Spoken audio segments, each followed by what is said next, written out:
Hello, everyone, and welcome along to your Monday night edition of the TII podcast. My name is Craig Dennett, and I'm your host this evening as we talk about all things Rangers. And I'm not sure there'll be much positivity in this podcast, if we're brutally honest.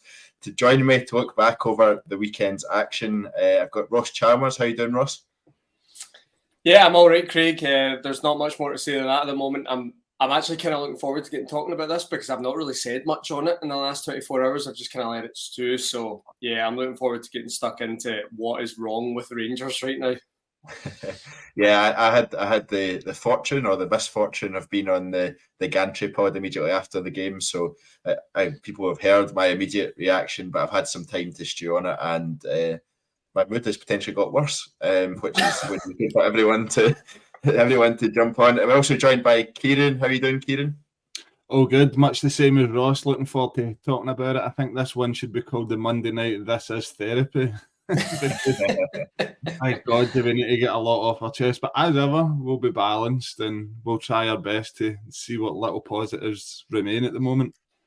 Absolutely. I think I've rounded off each of the last 4 or 5 Monday podcasts with the word cathartic, which is kind of how they've tended to be. But hopefully we'll get into all the key discussion points that have been going around sort of Rangers fans. I've tried to summarise them all. So we'll get talking about them all. If you have any comments, if you have any thoughts, make sure you pop them in the comments section. We'll try and bring as many in as we possibly can to the conversation because we always like to have that engagement with other Rangers fans.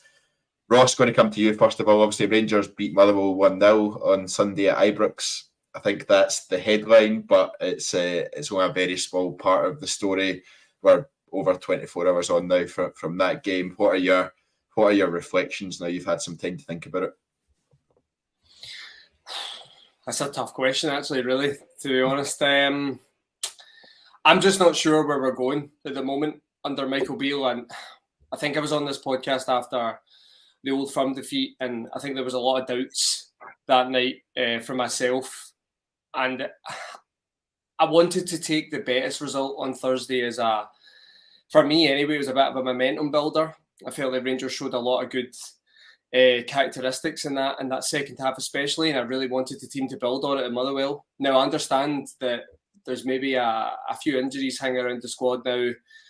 The likes of Tom Lawrence obviously just been recently ruled out, Todd Cantwell, Nicholas Raskin. I know it's mounting up, and that obviously, anytime you lose players, you're going to see a bit of a dip in the team performance. But I thought that yesterday was just, I was going to say a step too far. It's about 3 or 4 steps too far. I mean, that was one of the most awful. I'll go second half. I thought first half, I mean, it was a pretty even game. I thought Motherwell done all right in the first half, but the second half performance from Rangers, I just thought was woeful.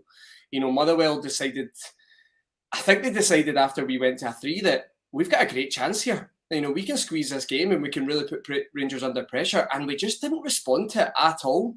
I didn't see anything from the team. I didn't see any changes from Michael Beale for me to buy into with this manager anymore. I don't even really know where to start. I could probably go through the whole team, and I could probably go through Michael Beale in terms of every single game this season, maybe what I think he's done wrong. But really, I'm just running out of patience now. I'm really sick of watching performances like this at Ibrox. I expect us to take the game to teams, and we're not doing that.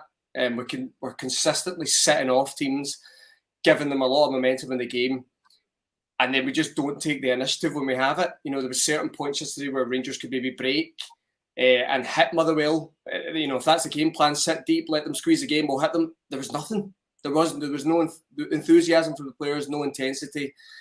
I'm really struggling watching this Rangers team now, Craig. I'm not really sure where we go from here.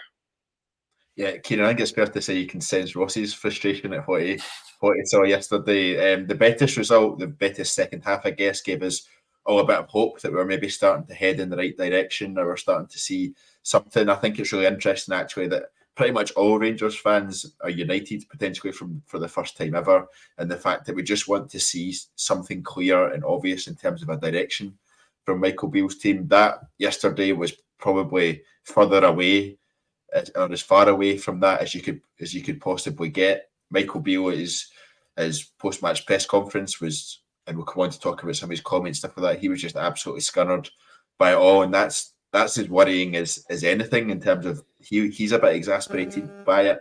But in terms of your thoughts on yesterday, we got the goal. I'm not entirely sure we deserved the goal. Liam Kelly, the Motherwell goalkeeper, said that anyone that was there would have agreed that they deserved something from the game. That was hard to disagree with. I think. What was your view of the game? Motherwell came into the game in form, to be fair to them. They were above us in the league after the first 5 games, but you would still expect us to take the game to them and to dominate the possession, to dominate the play. But it just didn't happen at all yesterday, did it? It didn't, no, not at all. And the words that keep coming back every time we talk about Rangers this season is identity and style. We've just got none of it whatsoever. And this is something that when Beale was coming in to Rangers, you would have nailed on that we would have this identity and this style that we seen in that 55 season. I know we keep going back to it, but that was a while ago, and it's probably the last time I've seen a team play proper football. Now, when you look at the previous managers that had an identity and they had a style and the players knew what they were doing, like even Mark Warburton had a style. You knew how he was going to come out and play and create chances. By God, even Giovanni Van Bronckhorst had a style. We might not have liked it, but we're looking at Beale is completely turning into a Kashinya or a McCoy's here, where he just hopes to turn up and we've got the best players and we win the game. And see, honestly, right, and I'll ask you this question. Look at the game yesterday, right? Another scrappy goal, right? Midweek, scrappy finish from a set piece. When have we scored a good goal this season that looks like we've had a real creative build-up that you can see as a pattern in games? We've not. The only one I can think back to in the Beale era is the Arfield goal last season when Cantwell, the 60 pass one, and we've averted away from that. Now, what really, really confuses me with Beale, and this comes back to the transfer policies, well, not the policy, his transfer signings as well, is that I listened to a podcast when he came in under Gerrard, and we were head over heels in love with Beale and Gerrard because the way we were playing football in the direction that the club was going in, and he categorically said there, because remember we had like so many wingers, and he was saying, I love signing wingers. I was a winger myself. We can't sign enough of them. And then that was his style at the time, this 4-3-3 or 4-3-2-1 as they like to play it. Now, we've hardly got a winger at the club. We started Scott Wright yesterday, who seems to be like our only option out wide. We've played our in-form winger out on the right, who was tearing teams apart on the left. And I just don't get it. I'm so confused regarding everything that Beale's doing. And, you know, the crazy bit about it all, my friend was messaging me last night, doesn't follow Rangers, but he was saying to me, like, why the big uproar on Twitter? You've kept a clean sheet, you've beat the informed side in Motherwell, and that's the third game this week that you've won and a clean sheet. And I was like, you've got to watch it to believe it. It's frustrating. It's crazy. Yeah, I was just going to say, let's start on the positive note before we delve into the reasons behind the frustration. Last 8 days, 3 games, 3 wins, 3 clean sheets. But it does have that feeling, Ross, that we do need to face up to the reality of what we're seeing. And we've spoken a lot, especially after the last Old Firm game and during the international break, about Rangers fans and football fans in general. I think have a sense when things are not going well. When things don't pass the eye test, despite if the results are going okay, when things don't pass the eye test, fans are long enough in the tooth that they can tell when stuff's not working. And it's felt that a lot of Rangers fans got there already after the Celtic defeat, and yesterday just piled on a lot more people onto that view. Is that where you think it's going at this moment in time? Yeah, I think we all say this all the time, that the performances can only take you so far in terms of, you know, if you're grinding out results, it only goes so far. Eventually, you're going to hit the wall where it's not enough anymore that you just grind things out. Now, I know you look at the past week since we came back from the international break, and listen, on paper, it's a good record. And I think before yesterday, Michael Beale would have sat back and went, wow, that's really good for me. I was under a lot of pressure before this break. I've managed to come back. I've won away at Perth. Okay, St Johnstone are rotten this season. But, you know, tough place to go for Rangers really over the last couple of years. I managed to get the victory. And then I've got a 1-0 win against Real Betis, who were favourites coming into that tie, probably, regardless of being at Ibrox. So before yesterday, we just sat back and thought, this is great. Yesterday is now just taking them right back again. I mean, I feel like the mood of the fans is right back to where we were at the Old Firm again, because that performance yesterday, it doesn't back up what Michael Beale was saying in press conferences. You listen to him after the Betis result. He was quite flat that night. Now, I understand why he's under a lot of pressure, and he was like, this doesn't really matter unless we kick on, unless we go and do something from this. Well, his team haven't responded to that. His team have came out again and really not given anything. And performances have to get better, because if they don't, Michael Beale's going to lose his job, because he's going to lose the next big game when it comes along. And if they play like that in terms of Motherwell, they're not going to get out the Europa League group, which I think they will demand that he gets through that. And I'll say it right now, I know Livingston are, what they're like, they're really stuffy to play against, but this is not going to be an easy game on Wednesday night for Michael Beale. This is a really tough game for him to get through. The way they're going to come to Ibrox, they're going to sit deep, they're going to make it really difficult. And I really worry about this Rangers team playing against that, especially at the moment when there doesn't look to be, like Kyran's saying, there's no identity. You can't look at the Rangers team and go, all right, I understand really what they're trying to do here. You look at it yesterday, he came out, he's played wingers again, right, I get it. But he's moved Rabbi Matondo from the left to the right when Rabbi Matondo's looked his best on the left the whole season. He's then brought in Scott Wright, he's put him on the left, and then he's played him kind of like in the midfield three in the build-up. I'm sitting there at Ibrox going, what's happening? I don't understand what's going on. Now, I understand he's got limited resources, but being so chaotic like that in his selection doesn't help him either. I know the fans are asking for change, but that is just mental. So, yeah, the original question, performances have to improve. Eventually, the results will stop. It will happen. The big game will come on, it'll stop, and there's going to be too much pressure eventually where he's going to lose his job. So things have to change. They have to change quickly, or Rangers are not going to win anything this season. I think it's wild saying that in September. I actually feel a bit weird saying that in September. I like to be as positive as possible, but we can all see it as fans, right? This team doesn't have enough to go and win the big stuff this season, the big trophies when it matters, and something needs to change quick.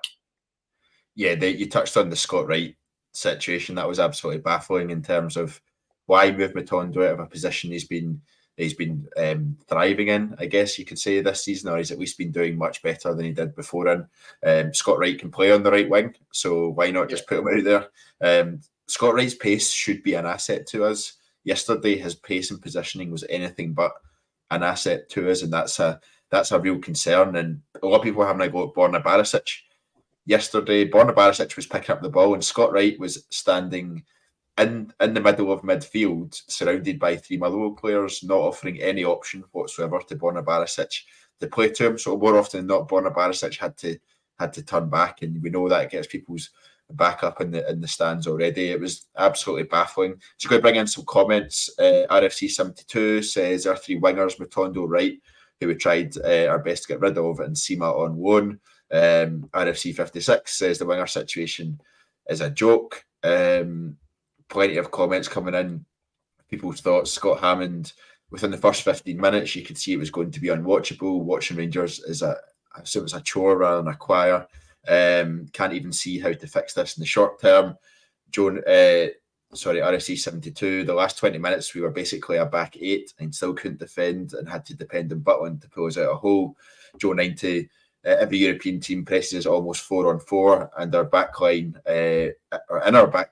we have no patterns from defence through midfield. However, it's so notable.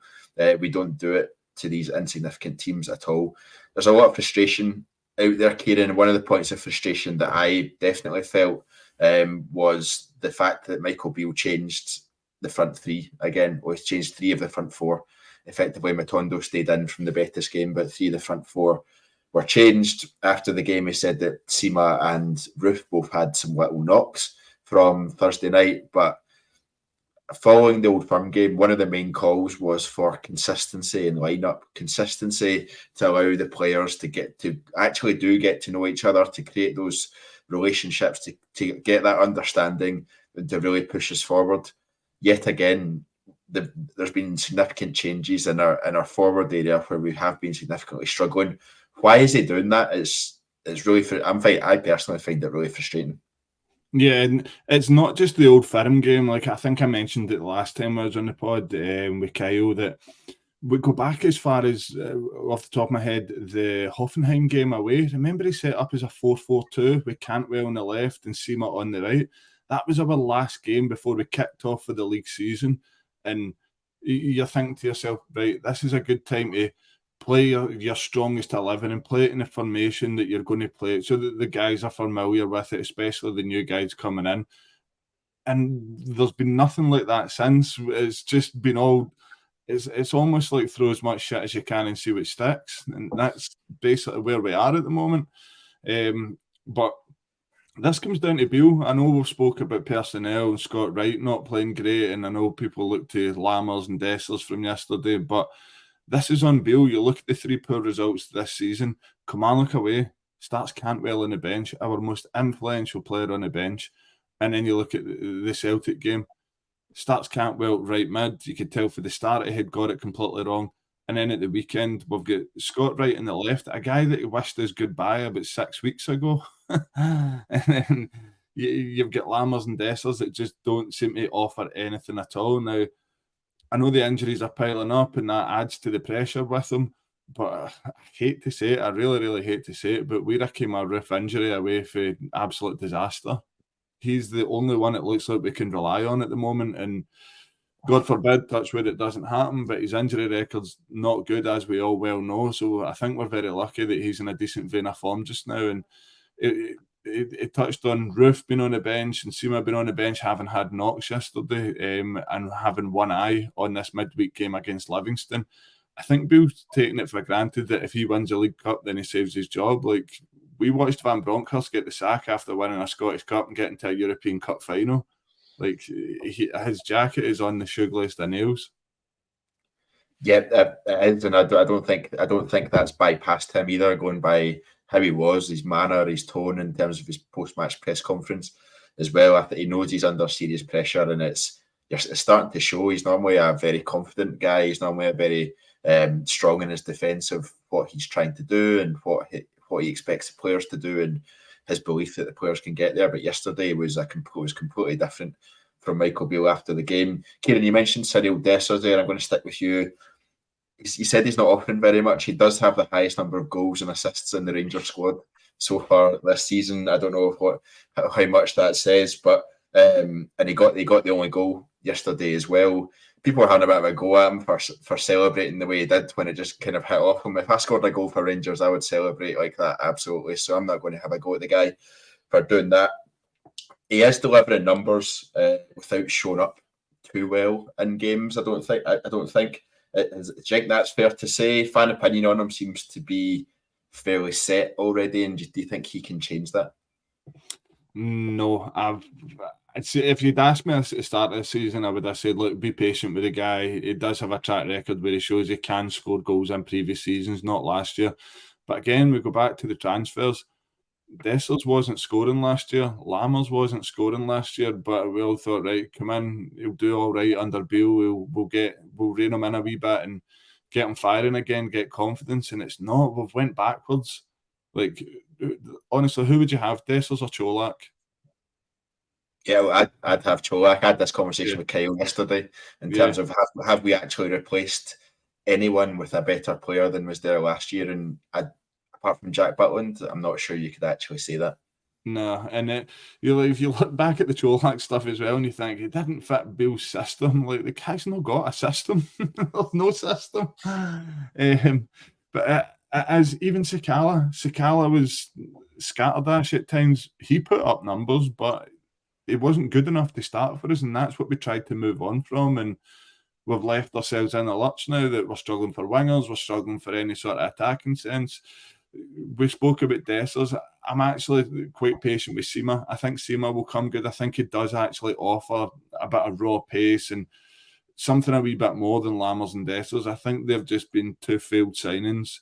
But what can we do? We're struggling with injuries at the moment, and we're going to have to rely heavily on Roof. I know that when the team came out yesterday, absolutely everybody would have been like, oh, Dessers again, after that Celtic performance. And again, though, he's not. This is his first appearance in 3 games. He's been out the picture completely.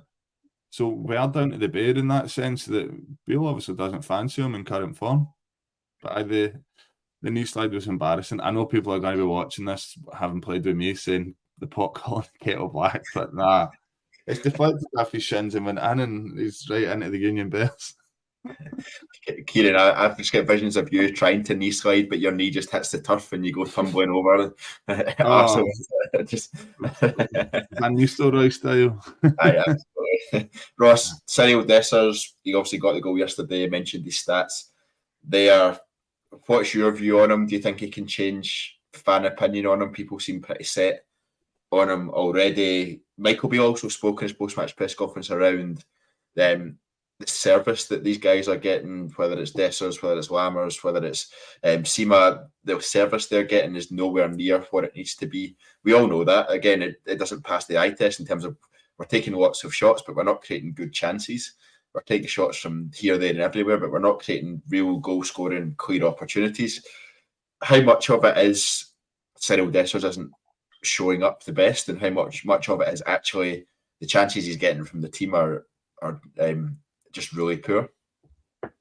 I think both are true in this instance, to be honest with you. I think the way I do this personally with players, right, I like to give players like 10 games, right, or 10, 90 minutes, whatever. That's just my general rule, because I've seen it with football plenty of times where you rule someone out early and they end up coming back and they make you eat your words, right? So that's just me personally. So I'm not going to sit here and think I don't think Cyril Dessers has got it. I understand that's a lot of the opinion right now amongst the Rangers fan base, and I can't say they're wrong to think that. It's just for me personally, I'd like to give him a wee bit more time. Based on what Michael Beale said there, that was actually the point I was thinking of when Kyran was speaking. The forward players in a team always look the worst if the team's not playing well, because that's really, you're trying to get the ball to them really to score goals, right? So Cyril Dessers, really, if you think of that game yesterday, he didn't really have a lot of opportunities to get involved. We couldn't really get him involved. We didn't have enough creativity to play through the lines, maybe get him there for some sort of cut back. I know we got into some good opportunities sometimes, but there wasn't anything there concrete. His goal is, I mean, there's two sides of it. Yeah, it's probably a bit lucky, but he's in there, he's in around there, and his record, it's okay so far. I think the thing for me with Cyril Dessers is when he has an opportunity to maybe show a wee bit more than what he's doing, he's not really taking it. I mean, you look at that one yesterday where I think it's in the first half and it's played down the left-hand side. Rangers have a 3-on-1. Now, I think it's good defending. I think it's Mugabe that comes across. I think it's good defending. He marshals it quite well and he gets the block in. But then the ball comes back to Cyril Dessers and he's tried to take him on 1v1 and he's like fell over the ball. And that's one of the worst things you can do in that situation when the crowd are on you.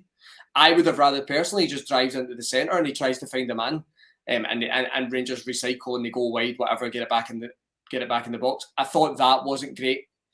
Now I understand when Kyran made a good point. He's not really had a lot of game time recently, so coming in out the cold, how much do you expect? I think we've seen this a lot with actually Fashion Sakala in the last couple of years, where he didn't really have a lot of game time.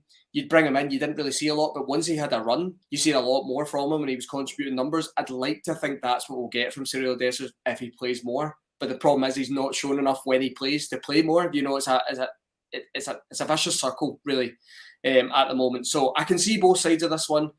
I think we need to give him a wee bit more time. I think we need to give all the players a wee bit more time.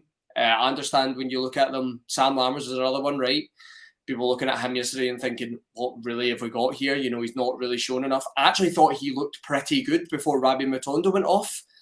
And after that, the shape changed and I just think he was lost the rest of the game and he couldn't influence it. So, yeah, look, give the players a wee bit more time. In my opinion, yeah, we need to give them a wee bit more time. But I have to say that, yeah, they're not really showing a lot at the moment. And, yeah, it's worrying. It really is worrying. Yeah, there's lots of mentions about Yanis Hadji and Fashion Sakala and Antonio Cholak going on in the comments. Players, these are the kind of situations where players do get better in your mind than they were when they were in the team or they were in the squad. But it's definitely a concern. Kyran, were you going to jump in there? I was going to say, like, even on Dessers, like when we talk about like the sort of scrappy goals, and we talk about the eye test.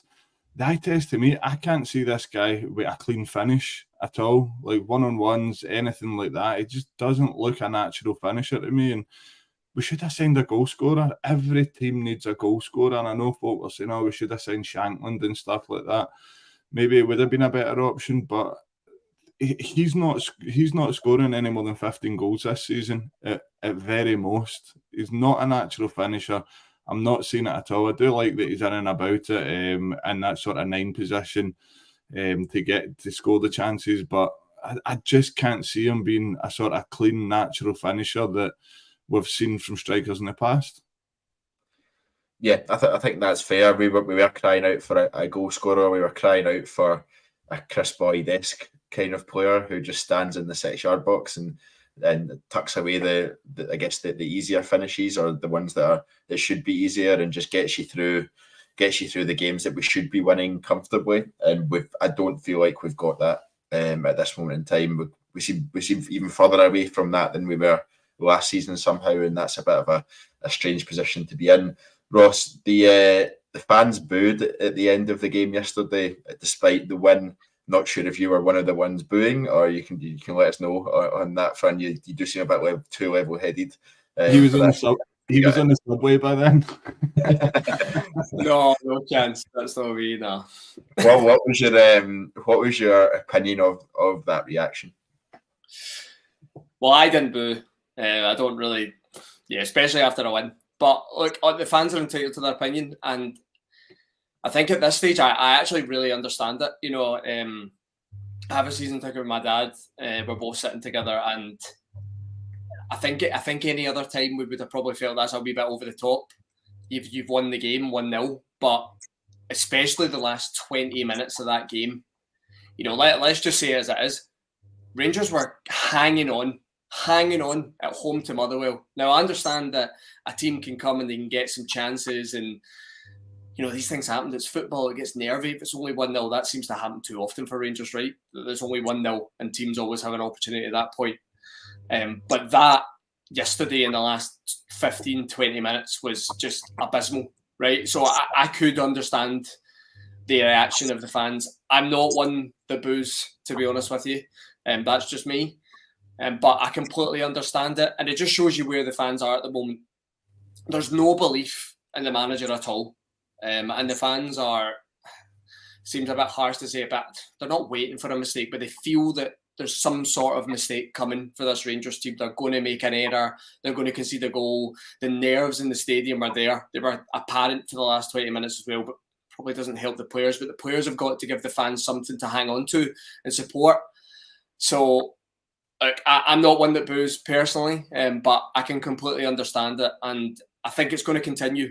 Honestly, I think it will. If the performances don't change and we just see the same thing at Ibrox for a full season, then you know the fans are going to let the manager know, and they're going to let the players know that it's not good enough. So yeah, it's a horrible situation to be in September, Craig, but here we are. Yeah, I do have to keep reminding myself that it's not even the end of September yet, and I had looked forward to Rangers being back playing football for 2 months throughout the summer, so that was I always need to remind myself of that one.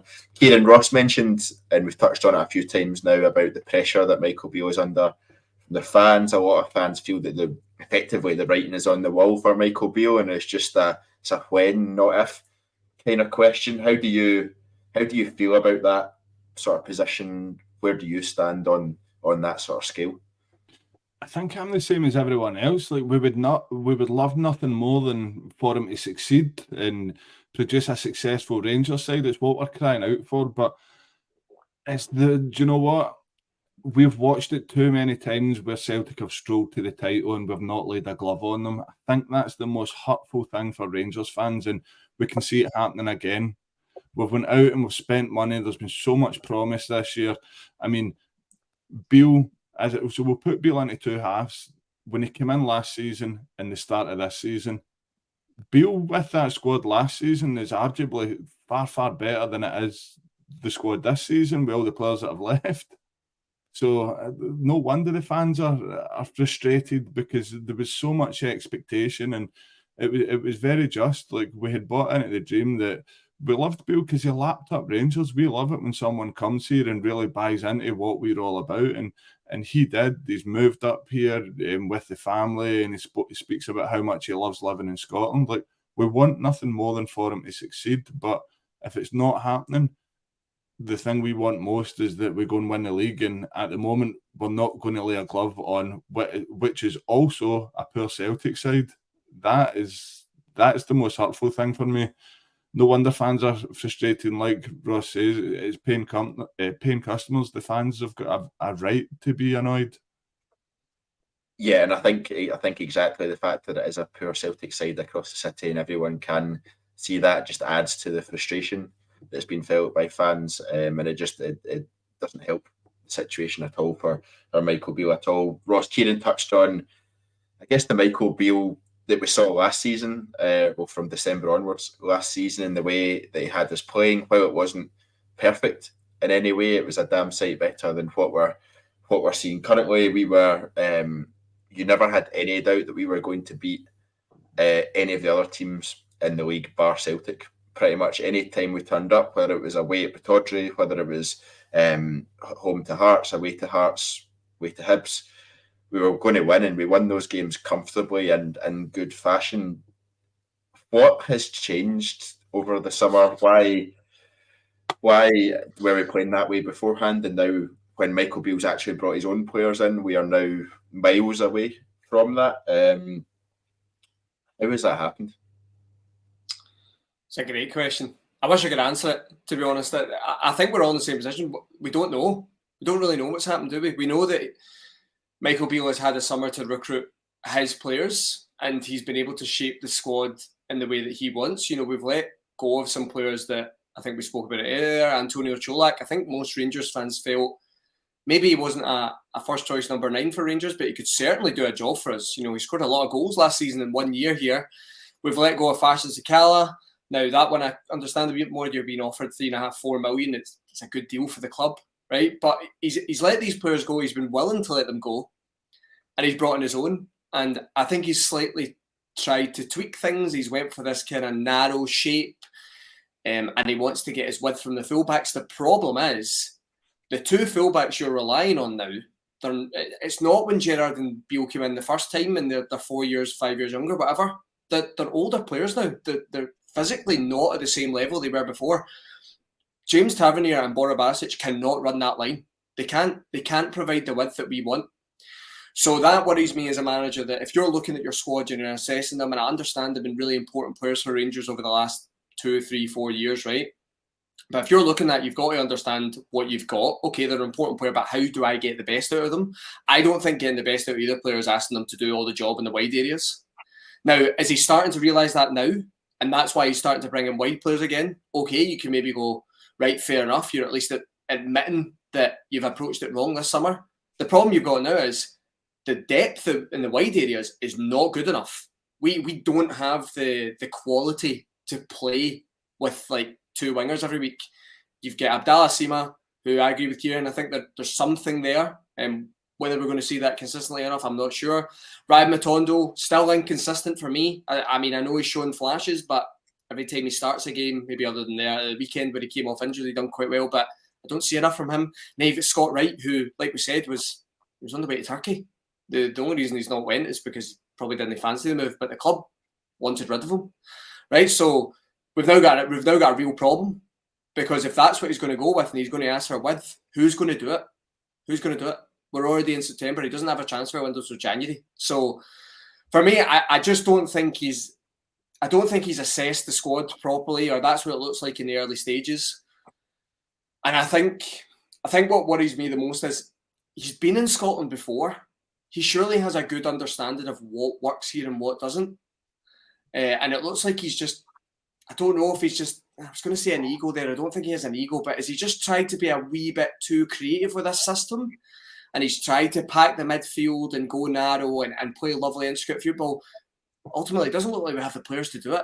And we certainly don't have the fullbacks to do it. So, yeah, that's maybe too much of a tactical look from me. Maybe there's more to it. Maybe there's a mentality problem. Maybe these players coming in, he's not assessed them properly, and maybe they don't have what it takes to play for Rangers, and maybe the guys we let go did, right?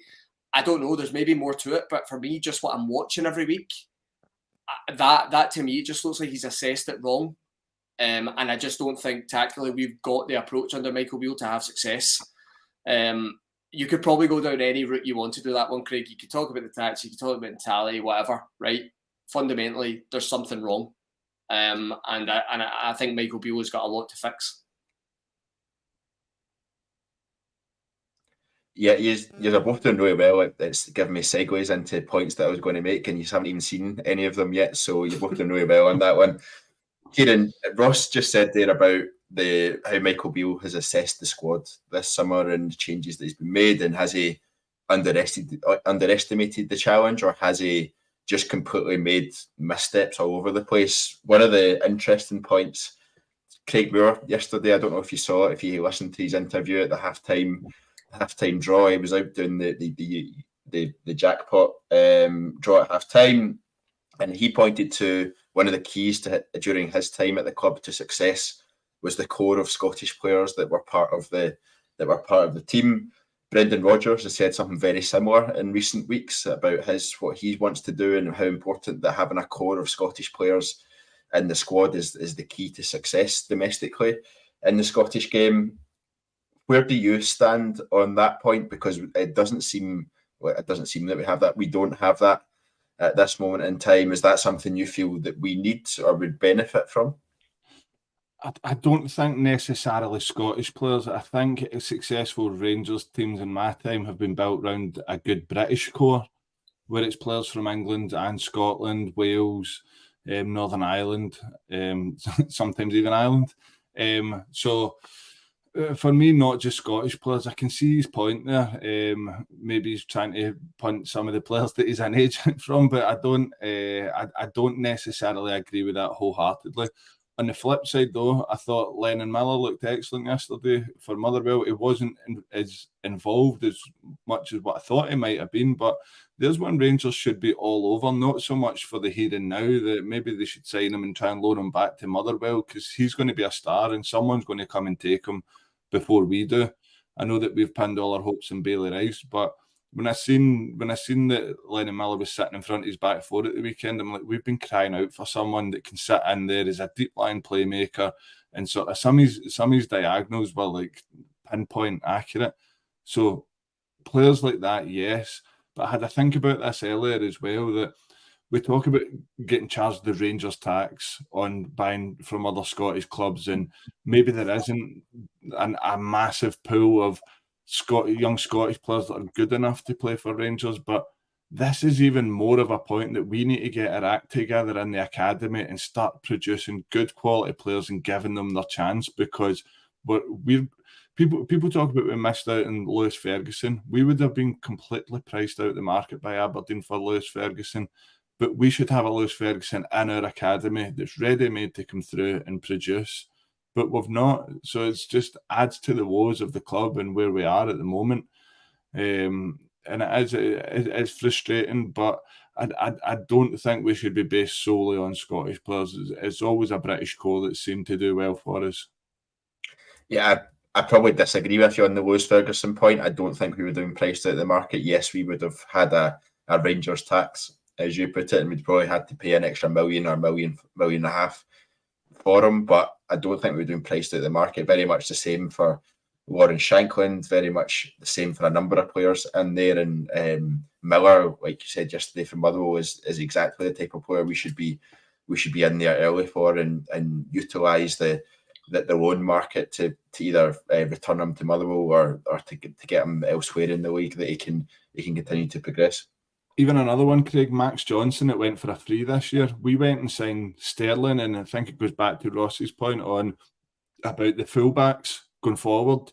Like, Beale has signed Sterling, knowing him from previous, having worked with him before, knowing that he's not an attacking fullback, he's solely a defending right back.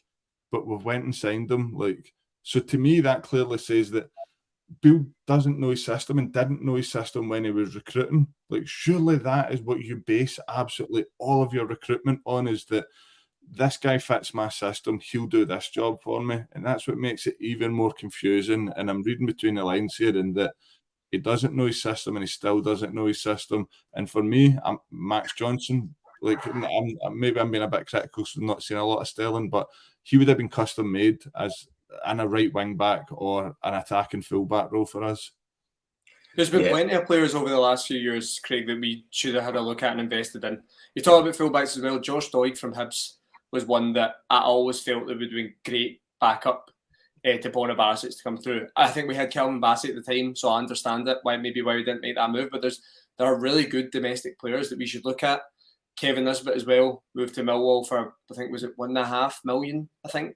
And I mean, Rangers could be in there at that market. There are good players here. I'm with Kyran. I'm not convinced that is one of the major reasons why we're not seeing success, right? I think you should always have British-based players. But when do we get past this kind of Rangers tax thing where we're like, no, we can't possibly be given that money? Well, clubs within our league are well entitled to ask for a good fee for their good players. You know, when do we get to the point where I think, well, if we come in there and we get them for $1.5-2 million, we could be the one that sells them on for big money. You've seen all the players down. So look at Aaron Hickey for Brentford right now, right? That's maybe one that we wouldn't have moved for, right? Based on his past, whatever, right? But Hearts let him go for a nominal fee, really. Now he's moved to Brentford for like $15 million. You've been linked with Bayern Munich today. You know, we should be in it. That, of course, I agree with Kyran. We should be developing our own players and looking to bring them through, but we should also be willing to take a risk and take a chance on domestic players. There's good players in this league. Ross, I think when you look at the fees that we've paid for players as well, $4.5 million for Dessers, $3 million, $3.5 million for Lammers, you get these players that we're talking about in Scotland for those fees. So it's not like we're saying we'll be asked for £7-8 million for any of these players. We wouldn't. It's absolutely not the case. We will be asked around the £3 to £4 million mark for these players, and that's well within our wheelhouse. And correct me if I'm wrong here, but haven't we reduced our UK-based scouting team? I believe so, yeah. We've just cut it back there, haven't we? Yeah. So that means that we're moving away from that even further. To me, that, don't get me wrong, I don't know enough about the structure of a scouting team within a football club, but that's, again, reading between the lines. But I think back on that subject again, that Walter Smith's second spell at Rangers, we went out and signed Whittaker for $1.8 million, who was unbelievable for Hibs at the time. Brought in Broadfoot, who was captain at St Mirren. I know that he's not exactly a superstar signing. And we started to bring in sort of the best of what was available. Kevin Thompson as well, one that's straight off the back. So, yeah, well, I said that I disagree that it should be like a sort of British core. We brought in Stephen Davis there as well. That was a very sort of British team until that forward line. We need to get back to that. Like, there was plenty of names, and someone just commented there about guys like Doig and Ferguson that we've missed out on. And like Ross said, Nisbet, 10 million would have got us a lot in Scotland. It would have, and it's going to be a really interesting one going forward. Like you say, if the club, I wasn't aware that the club had reduced its UK scouting team, so that'll be a really interesting point to look at going forward. It's not an encouraging one from my perspective, I don't think, but it'll be really interesting to see how that plays out. Ross, we started this whole discussion about talking about Michael Beale and fans feeling the writings on the wall for him. Do you think Michael Beale can turn it round? If he can, how does he go about doing it? What does he need to do? Oh, do I think he can turn it around? I think at this stage, I don't think he can turn it around. I think it's when, not if, for Michael Beale now, unfortunately. I think too much time has went by. There's been too many bad performances, and he just doesn't seem to be getting a reaction from his squad, whether that's in terms of the way you can see them in the park reacting to things, or just coming out and showing a wee bit better in performances. He just doesn't seem to be getting anything. I think in terms of why I think his problem is and what he needs to have a look at, and I think we spoke about this earlier, so I don't want to go over too much ground, right? But consistency in selection, I think, is a big one right now. I think it's a real problem. Now, where my problem was at the weekend in terms of moving to the back three, I get it, right? I understand what he's trying to do. He maybe feels that Motherwell are getting a wee bit too much. It matches their system completely, so it becomes a kind of man for man. Will we get the better of them? My problem with it, though, is we've not been using a back three, right? We haven't been moving it to the end of games, right? Now, if this is something he really wants to go with, it needs to just implement it now. He needs to go with it. Okay, now I'm going to play a back three. This is what I'm going to play. Then you've arguably got to bring guys like Ridvan in on the left-hand side, because that's the kind of fullback he is. He suits a wing back. There's lots of different things in there. But I think it just comes out to me, there's no consistency. You've not went with a back three for a long time in a game, the whole season, right? You're 1-0 up at home at Motherwell, and now you've just moved to a back three. Like, I understand that people have niggles on the bench, but there's players on the bench that could have come on and kept that system you had. So, yeah, that's where it has to start. He needs to try and find consistency. He needs to keep the same team. I understand that's kind of been taken away from him a wee bit with a bit of injuries we've seen recently, which I can't believe we're in this position again in September. When we had this the whole of last season where we were losing players all the time. Seems like we're back there again so quickly. But yeah, just find their 11 and stick with it. And if that means you potentially have to take a risk in these up until the next international break where you're maybe overloading a couple of players more than you should, well, you've got an international break coming up and you're off for 10 days to 2 weeks and you'll get players back after that, right? But just stick with a team until the international break now and try and build something, because really, again, we see at the weekend, there's nothing. There's nothing. There's nothing about that team that makes me go, oh, I can at least see what he's trying to do, or you're getting a wee bit out of that player. Honestly, can either of you name one player that you think is actually showing something that you think is positive, other than the guys that have been here for years, right? John Lundstrom looks a better player now, but I suppose he's the only one in there that can actually drive the team forward at the moment. It's just, there's nothing to hold on to. So, yeah, he needs to try and go back to the basics, find consistency, and hope he gets some performances out of it. I would argue domestically that Cifuentes is the one that I think I've seen a little bit of promise from. I don't think he's necessarily setting the heather alight at this moment in time, but I do think I've seen a bit of promise for him. And you saw, I think, with the pass to Dessers, when Dessers was offside, he was running through and goal offside, and he got taken down to the penalty. That's the kind of pass we need to see more of. That's the kind of play we need to see more of. Obviously, quicker than he did it, so that Dessers isn't offside. But that's the kind of play we need to see more of, and Cifuentes is clearly capable of that if we can get into those positions. Kyran, kind of on a similar vein to what the question I've just asked Ross, we saw earlier today, or maybe it was last night, that Ajax got rid of the much acclaimed director of football, Sven Mislintat, 5 months into his new role there. I think what struck me is that that's a big club making a big call very early on because they can see it's not working. Ross has already said he doesn't think Michael Beale can turn it round. Do you feel that's something the board are capable of making, or do you reckon they're going to wait until it's too late and then make that decision? Historically, we have waited till it's too late. You look at Van Bronckhorst, we were off the rails by the time that we decided he was to go and Beale was to come in. And yeah, I don't know, but it's James Bisgrove basically calling the shots now, and we've seen that he's been pretty bold with people going out the door. So I really don't know. It's a tough one, and only I suppose Bennett and Bisgrove can answer that one. And if they want the club to move in the right direction, and let's be honest, Beale was Ross Wilson's appointment, and we've seen how most of his other appointments have went, and he left the club in an absolute mess. So I don't know. I can't see it. I really can't see it. Historically, no, because I think why boards tend to kind of hold off, and apart from the Premiership, obviously, who are completely flush with money, that there's a payoff involved there, and it's kind of like money for nothing, isn't it? And we're not exactly flush with cash ourselves. So for me, the board do tend to wait off and let it turn around. And the only thing that they'll be looking at the moment is that this week we've had 3 important games. We've had 3 clean sheets and 3 wins, and that's what matters to them the most. Unfortunately, I hate to say it doesn't really matter our opinions on things, but there comes a point where your paying customer stops turning up and stops putting their hand in their pocket, and frustration just becomes more and more, and you begin to see it on the pitch. And I think we are seeing it on the pitch at the moment, and I think we can tell that we're a meaningful game away from another small disaster. Ross, do you agree with Kyran that it's likely the board will wait until it's too late to make a call on that, or do you think we might see a decision on that if it plays out in the fact to the idea that Michael Beale isn't turning anything round, we continue on the path we're going on? Do you think the board have what it takes to make that decision early enough? for this season to still matter?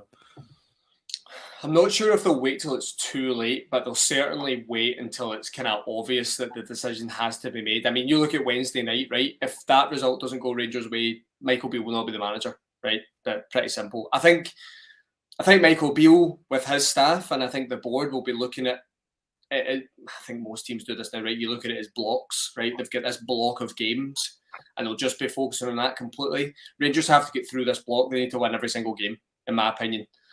And I think that's just the way they look at it right now. I don't think the board will be thinking about potentially removing the manager at this stage. They'll just be looking at, let's get the results we need. Let's get to the semi-final of the League Cup.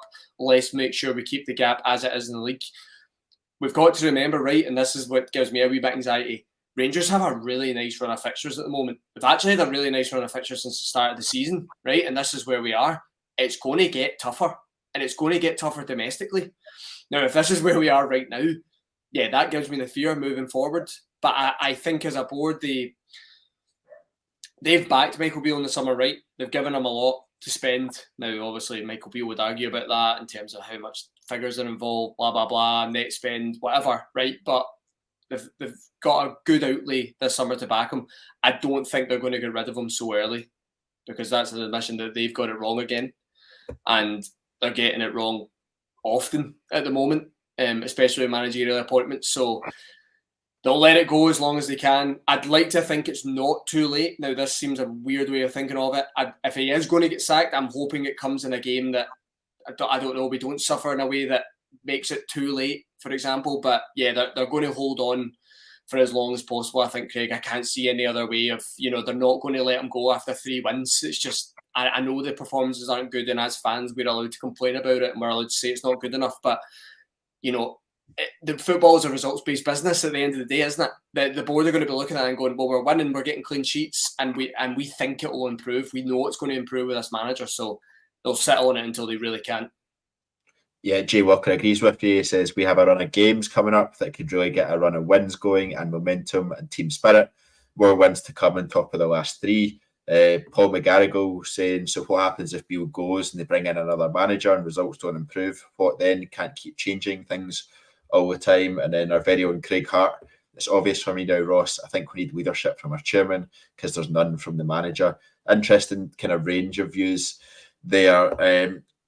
Kyran, I guess, looking ahead, now we are about to go into a League Cup quarter-final against Livingston on Wednesday night. It's a very, very important game for the manager.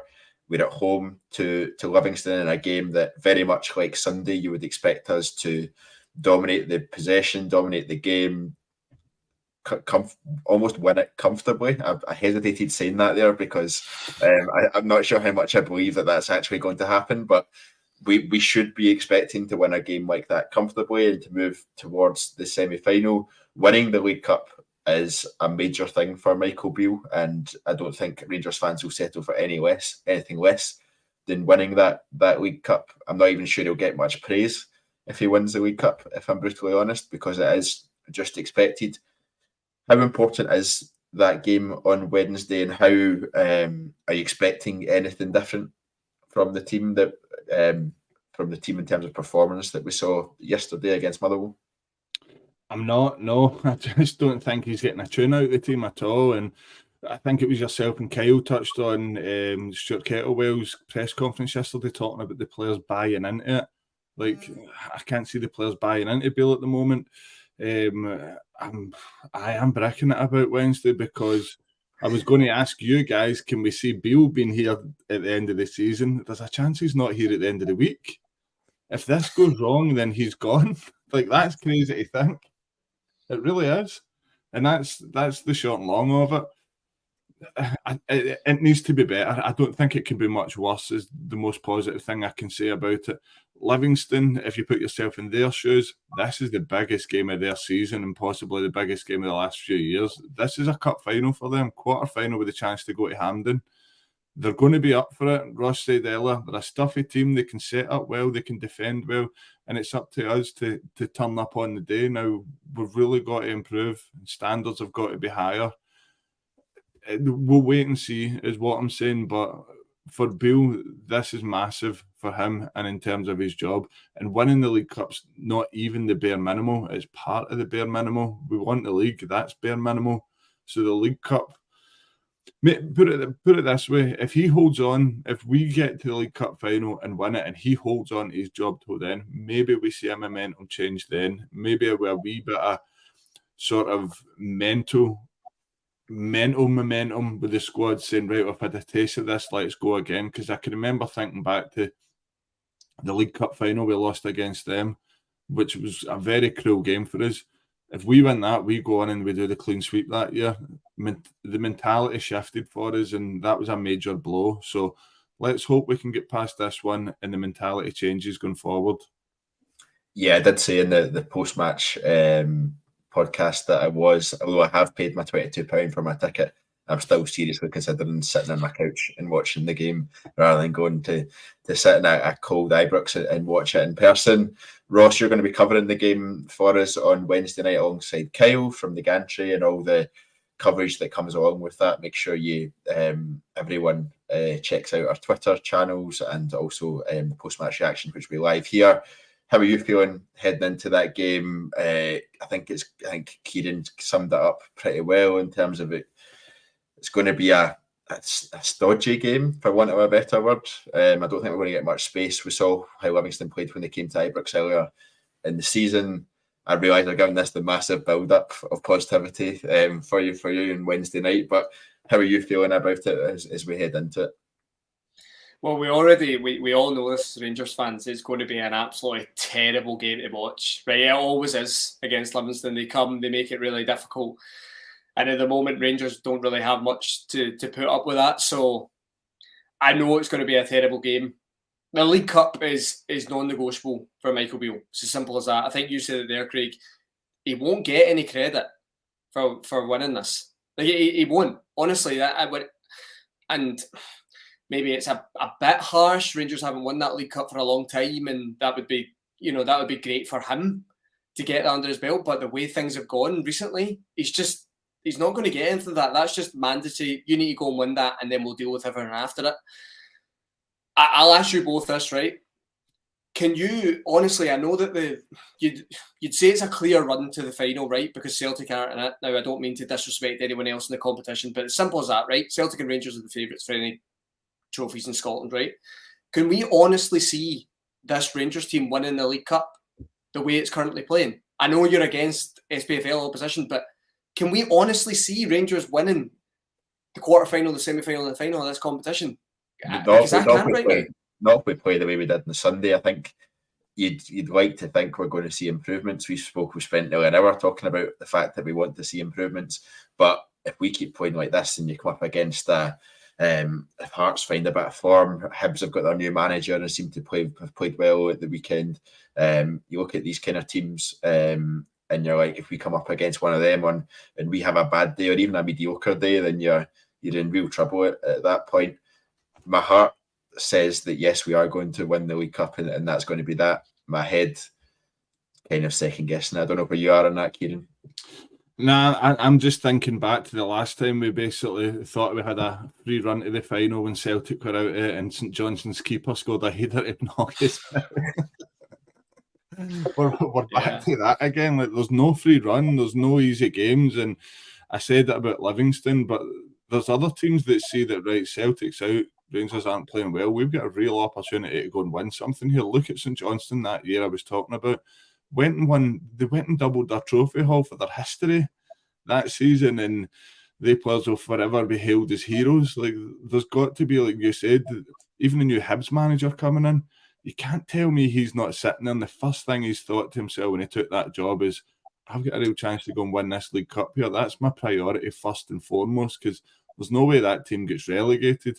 Maybe they push for Europe, but for them, it's a massive opportunity for the other clubs as well. So it's I don't know. It's going to be tough. It's not as straightforward and easy as what people think.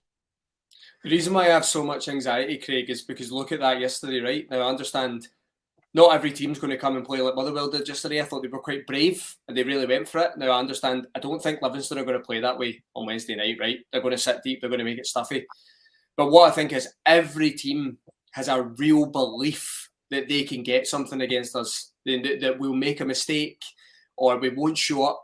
And there's just I think there's enough there for the other teams looking at us right now to really believe that they can put us out of this cup. And that's a dangerous place to be in. I think Rangers need to be. I'd like Rangers to be turning up to those games and teams really thinking this is going to be a really tough night. We're going to really have to be at it. I don't think these teams really have to be at it right now to actually get a result against us. And I think that's what gives me the anxiety. And I think that's what's put the pressure on Michael Beale even more. Celtic are out. Right, so Celtic are out, so we need to win it, and I just don't think it's a given. And I think we're going to see that on Wednesday night. I think Rangers will get through, right? I think they will. I don't think Livingston will have enough. I've seen them a few times this season. We've seen them at Ibrox early on in the league campaign. They weren't great that day. I know they had a good second half for 20 minutes, or whatever, but they weren't great overall. Livingston. I think Rangers will have enough.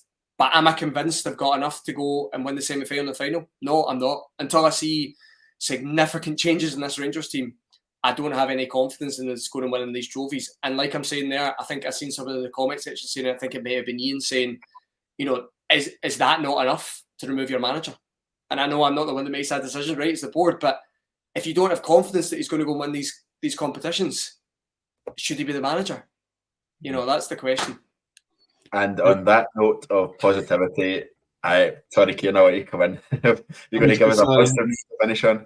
Nah, not really. I was just going to say about Ross saying how teams set up and they really fancy it. If you're David Martindale, you're thinking that crowd's hostile before a ball's even kicked. The longer we can go there and keep it nothing each, which is not a very hard thing to do against us at the moment, then the more the crowd's going to get on their back and make things tough for Rangers.